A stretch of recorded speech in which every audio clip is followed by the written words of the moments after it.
네, 저는 오늘 여러분들과 함께 기다림, 반전을 경험하다라고 하는 말씀의 제목으로 함께 은혜의 말씀을 나누고자 합니다. 예수님께서 정말 사랑하셨던 마리아와 마르다 그리고 나사로의 집에서 나사로가 병들었다라는 소식을 전해들은 예수님은 이런 긴박한 소식을 듣고도 이틀을 더 유하시면서 시간을 지체하셨습니다. 그런데요, 예수님과 이 제자들과의 대화를 보면 우리가 좀 이해하기 힘든 그 대화의 내용들을 보게 되는데요. 먼저는 이렇습니다. 나사로가 병에 걸렸음을 알리러 온 사람들에게 예수님은 이 병이 죽을 병이 아니다 라는 말씀을 하셨어요. 그리고 요한복음 11장 11절 말씀에는 이 말씀을 하신 후에 또 이르시되 우리 친구 나사로가 잠들었도다. 그러나 내가 깨우러 가노라 라고 또 말씀을 하세요. 그래서 제자들은 나사로가 잠에서 깨어나는 것처럼 병에서도 곧 회복될 것이다. 그런 기대를 하고 있었는지도 모르겠어요. 자, 그러나 제자들에게 또 이렇게 말씀하세요. 요한복음 11장 14절 말씀에는 이에 예수께서 밝히 이르시되 나사로가 죽었느니라 라고 말씀을 하십니다. 죽을 병이 아니다 라는 말씀을 하시고 그리고 잠들었다 그리고 이제는 죽었다 이렇게 말씀을 하시는 거예요. 그리고 이어서 15절 말씀에는 내가 거기 있지 아니한 것을 너희를 위하여 기뻐하노니 이는 너희로 믿게 하려 함이라. 그러나 그에게로 가자 하시니 라는 말씀을 하세요. 자, 전체적인 맥락을 보실 때 정말 이해가 안 가는 상황이에요. 잠들었다 또는 죽을 병이 아니다 그러면서도 또 죽었다 이렇게 말씀하시는 이 예수님의 말씀들이 맥락이 맞질 않아요. 그래서 그것이 또 그런데도 내가 거기 있지 않은 것이 기쁜 일이다 또 이렇게 얘기를 하시는 거예요. 빨리 가셔야 될 것 같은데 그렇게 안 하시는 것이, 그리고 이제 거기에 가시려고 하는 것이, 거기 있지 않은 것이 기쁜 일이다 이렇게 얘기를 하시는 거죠. 여러분 한번 생각해 보십시오. 지금 이 상황을 예수님의 제자들은 과연 어떻게 받아들여야 할까요? 나사로의 병이 죽을 병이 아니라고 말씀을 하시고 이틀 더 유하고 계셨기에 제자들은 나사로가 죽을 병은 아닌가 보다. 꼭 잠에서 깨어나는 것처럼 훌훌 털고 일어나겠지. 이런 생각을 하고 있었을 거예요. 그런데 갑자기 나사로가 죽었다 라고 하시고 오히려 내가 그곳에 있지 않은 것이 너희에게 기쁜 일이다 라고 이야기를 하니까 그래서 그러면서 나사로에게 가자 라고 하시니 참으로 난감한 이해할 수 없는 그런 상황인 거죠. 예수님의 이런 행동이 과연 우리는 이해가 가느냐? 이해가 안 가요. 예수님이 말씀만으로도 병자를 고치시는 분이시고요. 또 백부장의 하인을 고치시는 그 사건 속에서는 예수님께서 말씀만으로도 그 백부장의 하인을 고쳐주신 일이 있습니다. 그런 예수님이 지금 그토록 사랑하는 나사로는 왜 죽게 내버려 두셨느냐 라고 하는 의구심이 생기게 돼요. 예수님께 말씀을 전하러 오는 그 사이에 또 그 시간 속에서 긴박한 상황이 계속 진행되고 있었을 텐데 예수님이 그 말씀 듣자마자 그래? 그러면 나사로가 한번 가봐라. 나사로가 병에서 회복되었을 거다. 이렇게 하시는 것이 어떻게 보면 예수님의 모습일 수도 있을 것이다 우리가 상상을 하는데 그렇지 않은 거예요. 아니면 예수님께서 가시는 동안 그 가시는 동안만이라도 이틀 더 유하시고 가시는 동안만이라도 정말 목숨만은 살아있게 아주 간당간당하지만 목숨만은 살아있게 할 수는 없으셨을까요? 예수님께서는 죽은 사람도 살리시는 분이신데 병에 걸린 사람 조금 더 시간 유보하는 것, 조금 더 목숨 붙어있게 하는 것, 그게 그리 어려운 일이셨을까요? 아마도 지금 저와 여러분이 갖고 있는 이런 생각들을 그때 당시의 사람들도 똑같이 그렇게 생각하고 있었던 것 같아요. 요한복음 11장 37절 말씀을 보시면 이렇게 말하고 있어요. 그중 어떤 이는 말하되 맹인의 눈을 뜨게 한 이 사람이 그 사람은 죽지 않게 할 수 없었더냐? 이렇게 말하고 있어요. 맹인의 눈을 뜨게 하는 것은 하나님의 능력이 아니면 할 수 없는 일이라고 그때 당시에 사람들은 생각하고 있었어요. 죄로부터 시작된 그러한 원인들이 하나님이 아니면 그 죄를 용서하거나 사할 수 있는 권한이 없다라고 생각한 그 당시의 통념상 맹인의 눈을 뜨게 한 분은 메시아이시다, 하나님이시다 라는 생각이 있었기 때문에, 그러면 그 하나님이, 그 메시아가 그 사람을 죽지 않게 할 수 없었더냐? 이런 의구심과 생각을 갖게 하는 건 너무나 당연했습니다. 여러분들이 예수님께 묻고 싶은 질문을 그때 당시의 사람들도 똑같이 생각하고 있었다라는 거예요. 성경은 그렇게 우리에게 보여주고 있어요. 그렇습니다. 누구나 할 수 있는 질문이고 누구나 똑같은 그런 생각을 할 수밖에 없는 상황이라는 거죠. 오늘 이거 본문 말씀 요한복음 11장 17절 말씀을 다시 한번 보시면, 예수께서 와서 보시니 나사로가 무덤에 있은 지 이미 며칠이에요? 나흘이라 라고 말씀하고 있습니다. 자, 오늘 이 본문의 말씀에서 가장 중요한 단어 뭘까요? 나흘이라는 단어예요. 자, 지난주에도 설명을 드렸지만 다시 한번 설명드립니다. 그 당시에 팔레스타인 지방의 특성상 사람이 죽으면 곧바로 매장하거나 적어도 3일 이내에 매장을 하는 것이 전통적인 방법이었는데, 이스라엘 민족만은, 이스라엘 사람들만은 사람을 곧바로 매장하지 않고 3일을 기다렸는데, 그것은 죽은 사람의 영혼이 곧 떠나지 않고 3일 안에 다시 돌아올 수 있다라고 하는 가능성이 있다라고 생각했기 때문이죠. 자, 그렇다면 오늘 이 말씀에서 나흘이라는 이 시간, 무엇을 의미하고 있는 걸까요? 나흘이라는 시간, 이미 나흘이 되었다 라고 하는 것은 과연 무슨 의미가 있냐라는 거예요. 그것은 바로 완전한 죽음을 의미하고 있는 거죠. 완전한 죽음. 그 당시 사람들, 그 당시 사회의 통념상 나흘이라는 시간, 즉 인간의 영혼이 돌아올 수 없는 완전히 죽은 상태를 의미하고 있는 거예요. 그래서 나사로는 지금 어떤 사람이에요? 완전히 죽은 사람이에요. 그냥 죽은 사람이에요. 요한복음 11장 39절 말씀에 예수께서 이르시되 돌을 옮겨 놓으라 하시니 그 죽은 자의 누이 마르다가 이르되 주여 죽은 지가 나흘이 되었음에 벌써 냄새가 나나이다 라고 말씀하고 있어요. 자, 이 말씀 속에서도요, 이 말씀을 기록한 요한 사도는 마르다를 가리켜 누구라고 이야기합니까? 죽은 자의 누이라고 말을 해요. 죽은 자의 누이. 이미 죽은 사람이라는 말이에요. 이미 죽은 사람의 누나라는 이야기예요. 자, 요한 사도는 이미 이 사건을 목격한 사람이에요. 이 사건을 그 자리에서 직관하고 목도한 사람이에요. 그리고 나서 이 요한복음이라는 이 복음서를 쓴 사람이에요. 그렇잖아요. 이 사건이 있은 이후에 쓴 사람이잖아요. 이미 나사로가 그 당시에 살아난 것을 알고 있었던 사람이에요. 그럼에도 불구하고 이 마르다의 이름을 부를 때 죽은 자의 누이라고 부르고 있는 거예요. 죽은 자의 누이. 이미 죽었다는 것을 강조하고 있는 거예요. 나사로는 이미 죽은 사람이다. 그 죽은 사람의 누나, 누이라고 이야기하는 거예요. 그리고 이미 며칠이 됐다고요? 나흘이 되었다 라는 것을 강조하고 있어요. 이 시간은 인간이 생각하기에 완전한 죽음을 말할 수 있는 시간입니다. 이제는 시체가 썩어서 냄새가 날 정도로 희망이 없음을 이야기하고 있는 상태라는 거죠.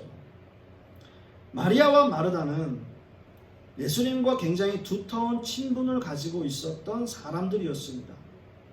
예수님과 함께 하면서 예수님의 수많은 기적을 직접 보고 체험하고 느낀 사람들이었습니다.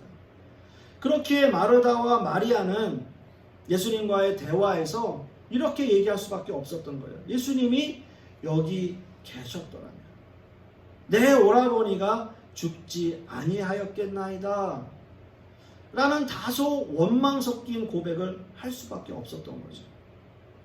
병들어 있는 자신의 오라버니를 살릴 수 있는 유일한 분이 바로 예수님이신데, 예수님은 나사로가 완전히 죽고 나서야 그곳에 오셨다는 거예요.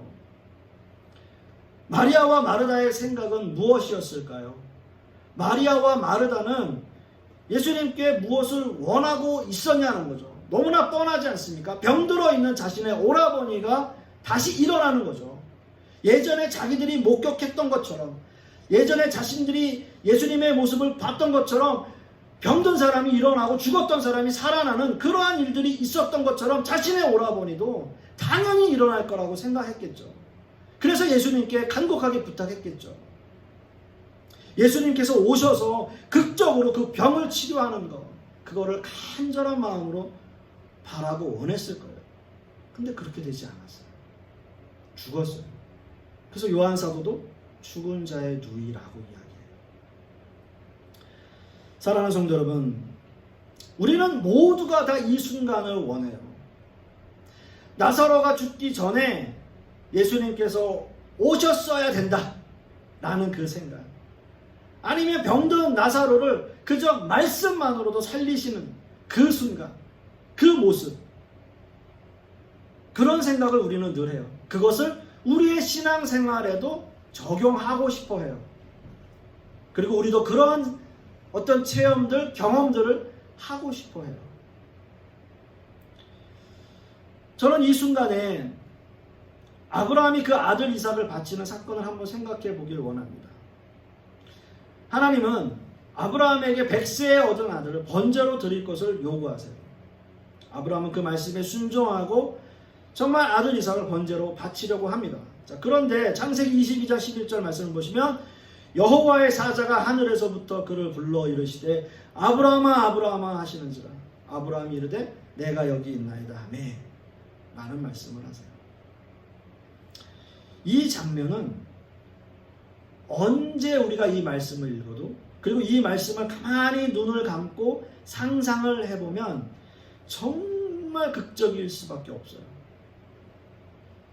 그 하나님의 음성이 들리는 그 순간, 아브라함아 아브라함아, 어떻게 보면 굉장히 다급하게 부르시는 그 음성, 그렇게 막 머릿속에 상상이 돼요.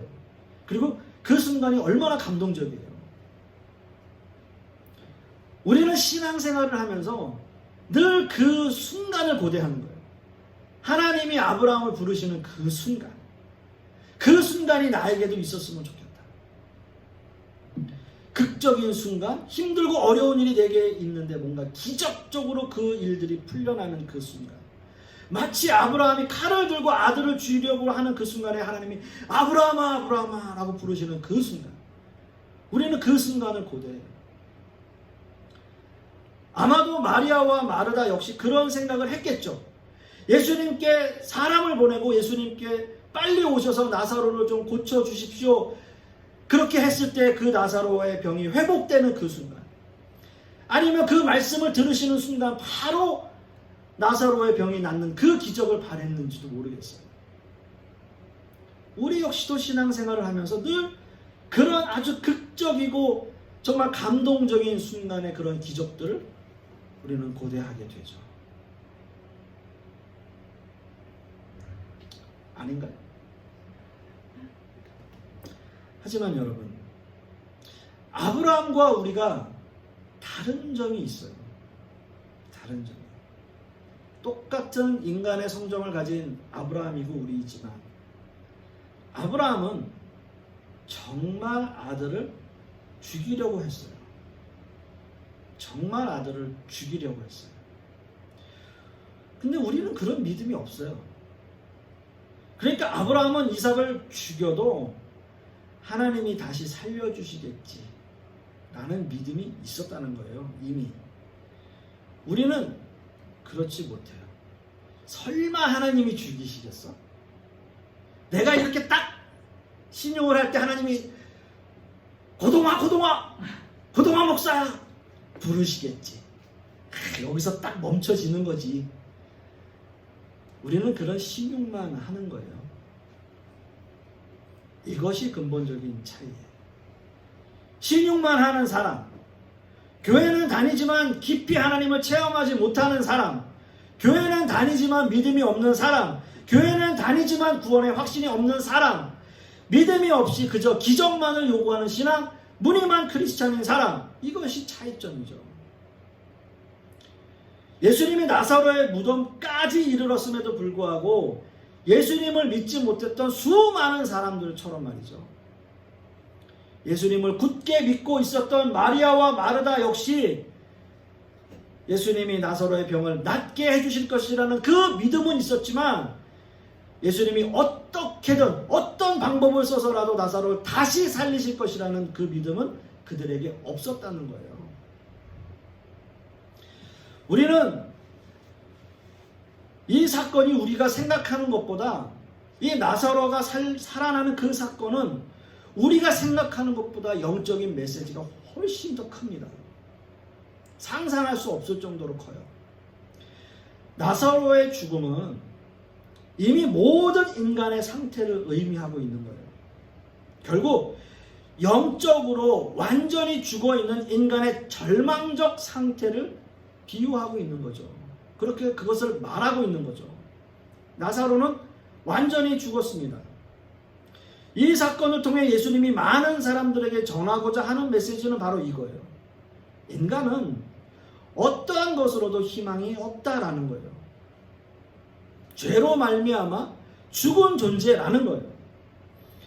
죽음은 죄의 결과로 인간에게 주어진 형벌이기 때문이에요. 모두가 나사로가 죽지 않기를 바랬습니다. 마리아와 마르다 두 사람 모두 예수님이 나타나자 한결같이 그렇게 얘기해요. 예수님께서 여기 계셨더라면 내 오라버니가 죽지 않았을 겁니다. 이 말은 뭐예요? 예수님께서 늦게 오셨으니까 우리 나사로가 죽었죠. 그 얘기잖아요. 나사로는 죽었어요. 이게 모든 인간의 상태예요. 이게 모든 인간의 상태예요. 자, 그런데 모든 영화나 드라마 뭐 여러 가지 그런 작품들 보면 반전은 어디에 나옵니까? 반전은 마지막에 대부분 나오잖아요. 마지막에. 죽은 나사로의 사건도 반전은 마지막에 있죠. 자, 오늘 읽은 본문 요한복음 오늘 읽지는 못했지만 11장 24절에서 26절까지의 말씀을 보면 이런 기록이 있습니다. 오늘 읽은 부분이죠. 네. 자, 마르다가 이르되 마지막 날 부활 때에는 다시 살아날 줄을 내가 아나이다.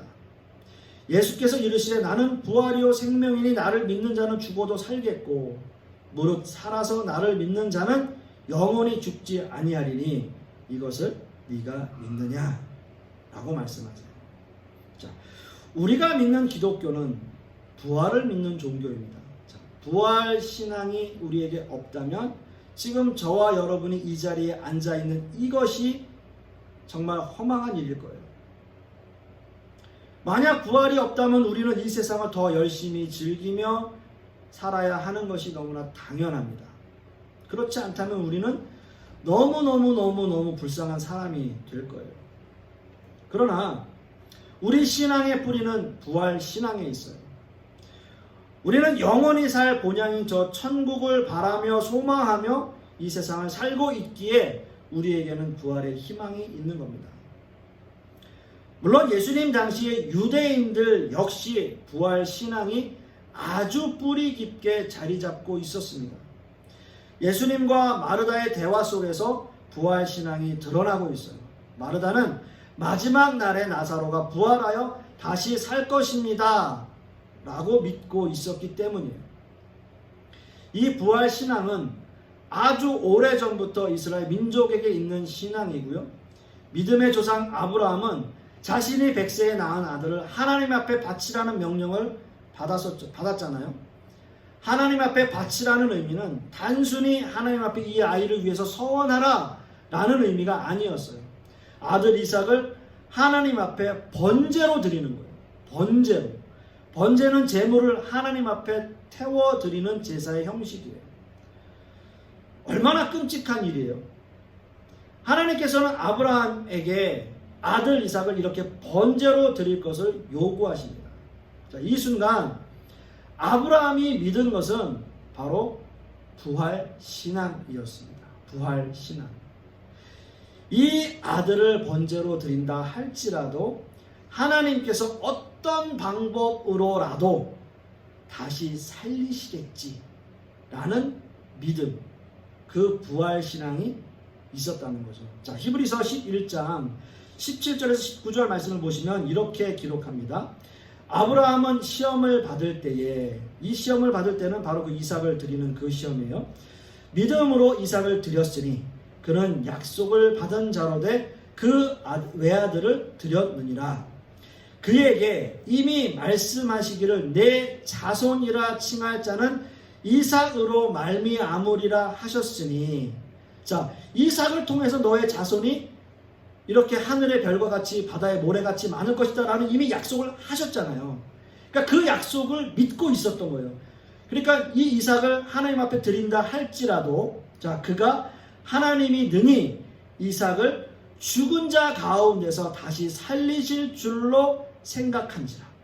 그러니까 어떻게든 이 자식을 통해서, 이삭을 통해서 하나님의 그 말씀의 자손들이 이어질 것이라는 그 약속이 있었고 믿음이 있었기에 이 아들을 드린다 할지라도 어떻게든 살리시겠지. 그 믿음이 있었다는 거예요. 자, 비유컨대 그를 죽은 자 가운데서 도로 받은 것이니라. 부활신앙을 이미 믿고 있었다는 거예요.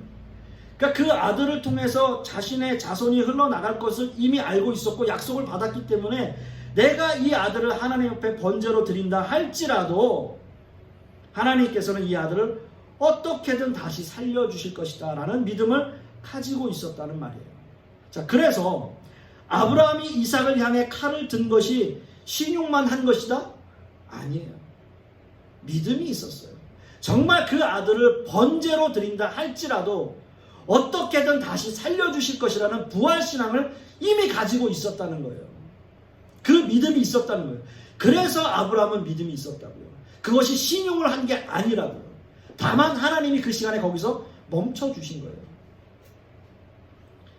자, 이제 다시 오늘의 본문으로 말씀으로 돌아와서 생각해 봅니다. 예수님과 마르다의 대화에서 이미 부활신앙을 소유한 마르다에게 예수님께서는 나사로가 다시 살아날 것이라는 말씀을 하십니다. 하지만 마르다는 아직 믿지 못하고 있습니다. 죽은 지 나흘이 되었습니다. 자신의 오라버니는 이미 시체에서 썩은 냄새가 날 정도로 부패한 상태입니다 라고 이야기를 해요. 나흘이라는 시간, 이미 인간에게는 더 이상 희망을 주지 못하는 시간이 흘렀다는 거죠. 완전한 죽음을 의미하고 있는 겁니다. 사랑하는 성도 여러분, 이 사건의 반전은 바로 여기에 있어요. 이 사건에서 가장 중요한 핵심은 죽은 나사로가 어떻게 다시 살아났느냐 라는 거죠. 모든 사람들이 절망했고 모든 사람들이 예수님이 나사로가 죽기 전에 오시기를 원했어요. 그렇습니다. 마치 아브라함이 이삭을 번제로 드리려고 하는 그 순간 하나님이 멈춰주시기를 기대하고 있었던 것처럼 말이에요. 마리아와 마르다 역시 예수님의 수많은 기적을 체험한 사람으로서 예수님께 나사로의 상태를 전하기만 한다면 예수님이 말씀만으로라도 나사로를 살리실 것을 기대하고 있었는지도 모르겠어요. 그렇기 때문에 이 나사로의 사건에서 예수님은 나사로가 완전히 죽기를 기다리셨던 거죠. 이것은 예수님이 나사로의 죽음을 방관했다는 것이 아니라 예수님은 이 나사로의 죽음을 통해서 완전한 반전을 원하고 계셨기 때문이에요. 모두가 절망하고 낙심할 수밖에 없는 그때, 그래서 인간의 힘으로는, 인간의 능력으로는 아무것도 할 수 없다라고 생각한 바로 그때 반전의 역사가 이루어지는 거죠.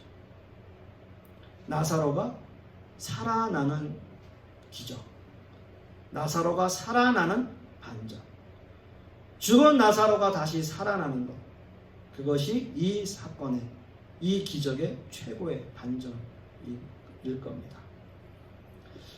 사랑하는 성도 여러분, 여러분은 지금 인생에 있어서 과연 어떤 반전을 꿈꾸고 있으십니까? 또 어떤 기다림의 시간 속에서 여러분의 상황들이 어떤 반전이 되기를 원하십니까?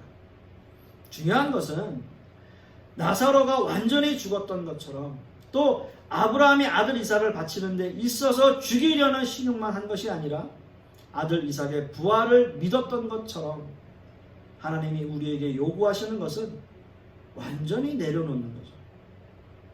그리고 믿는 거예요. 하나님을 믿는 거예요.